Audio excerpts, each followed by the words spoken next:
Hello students, welcome to the e-learning classes by JMS the School Pushkar. So class 10th, as we have discussed the two human system in our chapter, so that the first was digestive system and the second was respiratory system, and today we will talk about blood and circulatory system. Here today we will going to cover only the blood. ठीक है, इस part में हम लोग सिर्फ blood को ही cover करेंगे. So let's start. Blood circulatory system. तो सबसे पहले ब्लड के बारे में इन्होंने क्या बताया है.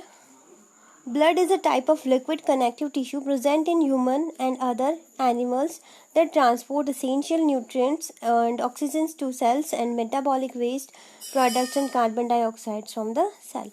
तो इसका मतलब हम क्या समझे कि ये है एक लिक्विड कनेक्टिव टिश्यू है जो कि हमारे एसेंशियल न्यूट्रिएंट्स को ट्रांसपोर्ट करता है और जो ऑक्सीजन्स को सेल तक पहुंचाता है और मेटाबॉलिक वेस्ट प्रोडक्ट्स और कार्बन डाइऑक्साइड को हमारे सेल से बाहर निकलने में हेल्प करता है. ठीक है, अब इनकी इन्होंने पीएच बताई है जो कि क्या है. It is a slightly alkaline fluid. ठीक है, थोड़ा सा एल्कलाइन फ्लूइड है जिसकी पीएच क्या है 7.4. ठीक है, और ब्लड फॉर्मेशन कहाँ होता है, हमारी रेड बोन मैरो में होता है. ठीक है, the formation of blood in the embryo and new born occur in the spleen. So अगर हमसे ये क्वेश्चन पूछा जाए कि जो एम्ब्रियो है या न्यू बॉर्न्स है तो उनके अंदर ब्लड फॉर्मेशन कहाँ होता है, तो हम उनका आंसर क्या देंगे, स्पिलीन. किस में होता है, SPLEEN, spleen. A normal person has approximately 5 litres of blood. तो एक नॉर्मल पर्सन में कितना ब्लड होता है, 5 लीटर्स ऑफ ब्लड होता है. Blood consist of 2 parts. Blood किसे 2 पार्ट से बना होता है. That the first is fluid part जिसे हम प्लाज्मा कहते हैं. ओके, और सेकंड है सॉलिड पोर्शन. तो सॉलिड पोर्शन जो कि होता है किसे, सेल्स से मिलकर बना होता है. प्लाज्मा जो है 55% ऑफ ब्लड. ठीक है, एंड कंटेन, जो प्लाज्मा होता है वो 55% ऑफ ब्लड होता है और उसके अंदर क्या होता है कि approximately it contain 92% of water. ठीक है, और 8% ऑर्गेनिक एंड इनऑर्गेनिक सब्सटेंस. ठीक है, सो अब हम हमारे नेक्स्ट टॉपिक पर चलते हैं. सो हमारा नेक्स्ट टॉपिक यहाँ पर है types of blood. Types of bloods में हम लोगों को इन्होंने बताया है there are 3 types of blood cells. ठीक है, टाइप्स ऑफ ब्लड सेल्स के बारे में हम पढ़ रहे हैं. तो there are 3 types of blood cells. The first is red blood cells, RBC. ठीक है, इसे हम RBC कहते हैं. They comprise of 99% of total blood cells. तो ये क्या है, they comprise of 99% of total blood cell. ये कितना बना होता है, ब्लड सेल्स का 99% बना होता है. These cells contain a protein called hemoglobin. तो इनमें क्या होता है, एक टाइप का प्रोटीन प्रेजेंट होता है जिसे हम क्या कहते हैं, haemoglobin. It is the presence of haemoglobin which imparts red colour to the blood. और ये क्या है कि हीमोग्लोबिन होने की वजह से ही इनका कलर क्या है, red. These cells lack nucleus. इनमें न्यूक्लियस प्रेजेंट नहीं होता है. एंड देन इनकी जो एवरेज एज होती है वो कितनी होती है, 120 डेज होती है. They are also called as erythrocyte and also produced in red bone marrow. तो ये क्या होती है कि इनको हम एक और नेम से जानते हैं, that is it is erythrocyte. और ये कहाँ बनती है, रेड बोन मेरो में जाकर बनती है. अब वाइट ब्लड सेल्स के बारे में पढ़ते हैं. वाइट ब्लड सेल्स को हमने WBC भी कहा है.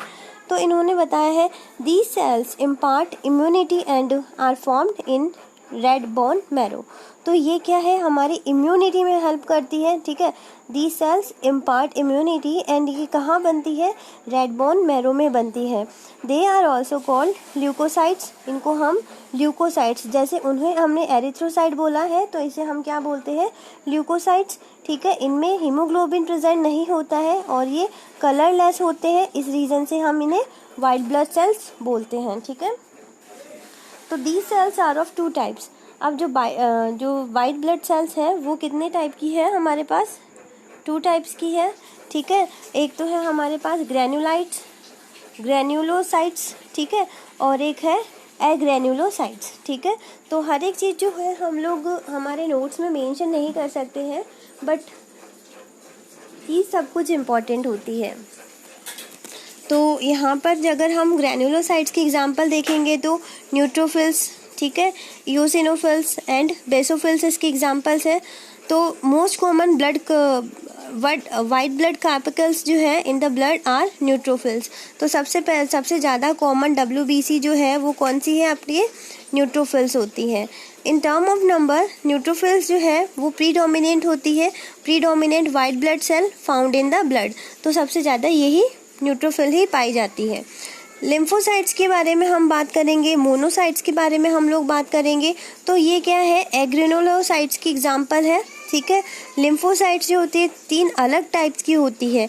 लिम्फोसाइट्स भी आगे जाकर 3 अलग टाइप्स की होती है, that is B lymphocytes, T lymphocytes and natural killer cells. ठीक है, lymphocytes are the cells which provide immunity. Lymphocytes ऐसी सेल्स है जो कि इम्यूनिटी प्रोवाइड करवाती है। मोनोसाइट्स एंड मैचुरेशन, मोनोसाइट और maturation differentiate into macrophages. Monocytes, macrophages and neutrophils are of major phagocytes, cell of the body which phagocytes the external antigens. So हमने इसके अंदर जो इम्पोर्टेंट पोर्शन था WBCs में वो कवर करा। अब इसके बाद में है प्लेटलेट्स। प्लेटलेट्स के बारे में अगर हम लोग बात करेंगे तो इनको बोला गया है these are also called as thrombocytes. इन्हें हम दूसरा नाम क्या है इनका, थ्रोम्बोसाइट्स है। और their number in the blood is about 3 million per cubic. इनका जो नंबर है वो कितना है, 3 मिलियन पर क्यूबिक है। The average life of platelets is only 10 days. तो इनकी जो प्लेटलेट्स की एवरेज डे लाइफ जो है कितना है, 10 डेज होता है। और primarily help in blood clotting, और ये मेनली किस में हेल्प करते हैं, ब्लड क्लॉटिंग में हेल्प करते हैं। ठीक है, ये ब्लड क्लॉटिंग में हेल्प करते हैं एंड डिवाइड ऑफ न्यूक्लियस।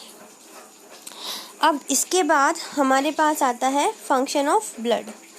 तो फंक्शन ऑफ ब्लड में क्या है कि बहुत शॉर्ट पॉइंट में हमें बुक में दे रखा है, तो हम लोग उसे वहीं से रीड कर लेंगे तो ज़्यादा बेटर रहेगा। जैसे कि हमारा जो एनवायरनमेंट है और टिश्यू है उन दोनों के बीच में ऑक्सीजन और CO2 के एक्सचेंज में ये हेल्पफुल रहता है। Transport of nutrient and different body parts, तो हमारे जो अलग अलग बॉडी पार्ट्स हैं तो उन तक न्यूट्रिएंट्स का पहुंचाना, ट्रांसपोर्ट होना। Controlling the bodies pH, body की pH कंट्रोल करता है। Controlling the temperature of the body, और ये जो हमारी बॉडी टेम्परेचर है उसे भी कंट्रोल करता है। Execution of immunity related work, जो हमारे इम्यूनिटी रिलेटेड वर्क्स है तो उनको भी ये एग्जीक्यूट करने में मदद करता है।